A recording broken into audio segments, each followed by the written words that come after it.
You know that moment when Yoda looks Luke dead in the eye and drops the line, "Do or do not, there is no try." Everyone in the audience nods like they've just been handed the secret to life. It's been plastered on t-shirts, gym walls, and motivational memes for decades. But here's the thing. Most people have no idea what that line actually meant in the context of Star Wars. And once you see the full picture, it's a lot less warm and fuzzy than you think. Because on the surface, sure, it sounds like your classic go-get-em pep talk. But the way Yoda says it, in that swamp, with Luke already exhausted and doubting himself, it's not encouragement, it's a command. It's all or nothing. Success or failure. No middle ground, no room for progress. And that's where the Jedi mindset starts to get a little dangerous. Think about it. This is the same order that couldn't adapt to save their own lives during the Clone Wars. The same group that told Anakin to repress everything he felt, then acted shocked when he exploded under the pressure. Do or do not isn't just a catchy phrase. It's the whole Jedi philosophy boiled down to 6 words. And if we're being honest, that philosophy is one of the main reasons they ended up in ashes. And Luke's standing there, hanging on Yoda's every word, thinking this is the wisdom he needs to become a Jedi. But what he's actually being handed is a mindset that sees failure not as part of the journey, but as proof you were never worthy in the first place. It's tough love without the love. And as inspiring as it sounds in a highlight reel, in real life, that kind of thinking can break you. That's why, when you really dig into it, this line is so fascinating. It's not just about lifting an X-Wing out of a swamp, it's about the weight of an entire belief system and the unspoken consequences that come with it. It's about the fine line between motivating someone to push harder and pushing them so hard they snap. And it's a perfect example of how Star Wars hides deep, sometimes uncomfortable truths inside its most quotable moments. In this video, we're going to unpack the dark side of do or do not, and why it's one of the most misunderstood lessons in the entire saga. We'll look at what Yoda was really telling Luke, how that mindset shaped his choices, and why it's not as flawless as the merch would have you believe. And by the end, you might just start hearing that famous line in a completely different way. Do or do not, there is no try. You can find it on coffee mugs, gym walls, motivational posters, usually next to a picture of Yoda looking wise and mysterious.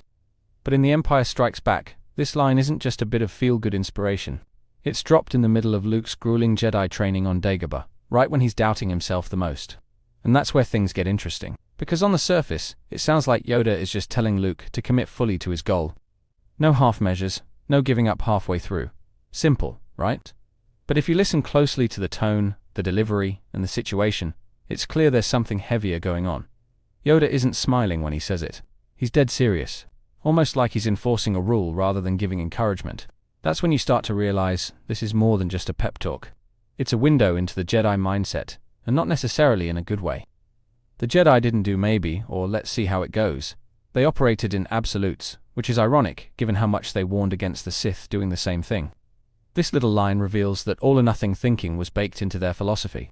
And when you connect that to the rest of Star Wars, the implications get a lot more complicated. Because while no try can push someone to go beyond their limits, it can also make failure feel unforgivable. And that's exactly the kind of pressure that can push people toward bad choices. So maybe Yoda's most famous line isn't just about trying harder. It might be about the mindset that led to the Jedi's downfall in the first place. Here's the part that kind of annoys me. Yoda's line sounds great when you're watching it for the first time, but the more you think about it, the more it starts to feel limiting. The idea that there's no try leaves zero room for learning, for mistakes, for growth. Either you succeed instantly, or you don't, and if you don't, you've failed, end of story. That's a lot of pressure to dump on someone who's still figuring things out. Look at Luke in that moment. He's not just lifting some random object. He's trying to pull a whole starfighter out of a swamp. A task even a seasoned Jedi would need to focus on. But Yoda doesn't give him a good effort, or a "you're improving." He gives him a philosophical ultimatum. And it's this same rigid standard that we see time and again with the Jedi Council. This is the same mentality that had the Jedi sending Anakin off to war as a teenager, expecting him to embody perfect Jedi discipline, while constantly putting him in situations that tested his emotions. No wonder the guy cracked under pressure. If try doesn't exist, then every slip-up is catastrophic. And that's not exactly healthy. The sad thing about this lesson is that you can see how much it weighs on Luke later in his journey. That all-or-nothing mindset becomes a core part of how he sees himself as a Jedi. When he fails to save his friends, it's not just a setback, it feels like a personal collapse. That seed of you either succeed or you don't grows into a kind of perfectionism that leaves no room for forgiveness. Fast forward to The Last Jedi, and you can see the scars. Luke isolates himself after Ben Solo turns to the dark side. convinced that he's failed so completely that the only solution is to remove himself from the galaxy entirely. That's no-try thinking in its purest form. You can't be the perfect Jedi Master. You don't deserve to be one at all. And in a way, that's heartbreaking. Because you realize this philosophy, meant to make him stronger, also made him brittle. Unable to see the value in effort, in learning, in recovery. It's not just a motivational quip, it's a weight he's been carrying for decades. Even on Dagobah, you can see the early signs. Luke's immediate reaction to failing to lift the X-Wing is to assume he's not capable, rather than seeing it as a step in the process. That's the dangerous side of Yoda's teaching. It turns setbacks into dead ends. It's tragic when you realize the Jedi's greatest strength, commitment, was also their biggest weakness. And Luke inherited all of it in just a few training sessions. But here's the thing, there's still something undeniably powerful about that line. As much as we can criticize its rigidity, do or do not has a certain weight that makes it unforgettable. It's short, it's sharp, and it hits you like a cold splash of water. You remember it because it challenges you in a way most movie quotes don't. In the context of the scene, it's also perfectly delivered. Frank Oz's voice gives Yoda this calm but commanding presence, and the swampy, otherworldly environment makes every word feel like it's coming from some ancient oracle. Luke's frustration is real, and Yoda's response cuts right through it like a lightsaber. It's also fascinating how the line resonates beyond Star Wars. Athletes, entrepreneurs, artists, they all quote it as if Yoda was speaking directly to them. It's become a universal mantra for focus and commitment, and in that sense, it's one of the most successful pieces of writing in film history. And maybe that's where the hope lies, because even if Do or Do Not has a darker edge to it, it also has the potential to inspire real change. Luke eventually learns to reinterpret it, not as a demand for instant perfection, but as a reminder to commit fully to his choices. That's a subtle but important shift. When he faces Vader again, Luke isn't paralyzed by fear of failure. He acts decisively, even when the outcome isn't guaranteed. That's the healthy version of Yoda's lesson channeling, or your focus into the moment, not obsessing over whether you might fall short. And in the sequels, Rey gets a softer version of the same teaching. She's allowed to stumble, to figure things out through trial and error. It's proof that the next generation of Jedi might finally learn from the old mistakes. Even outside Star Wars, people have taken the line and made it their own. Some hear it as tough love, others as encouragement, and others still as a personal challenge.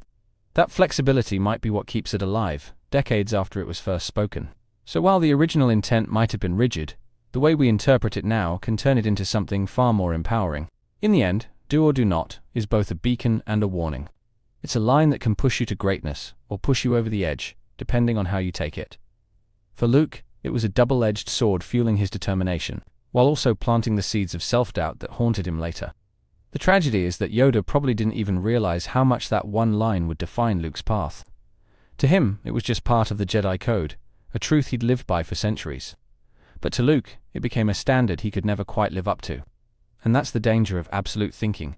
It doesn't bend, it only breaks. Yet there's resolution in knowing that Luke eventually moved beyond it. He found a way to keep the commitment and focus without losing the ability to grow from mistakes.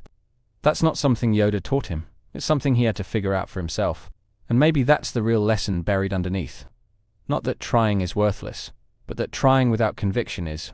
It's about deciding fully, then accepting the results, good or bad, and continuing forward. Because in the end, the Force doesn't care if you try or do. It only cares that you keep moving.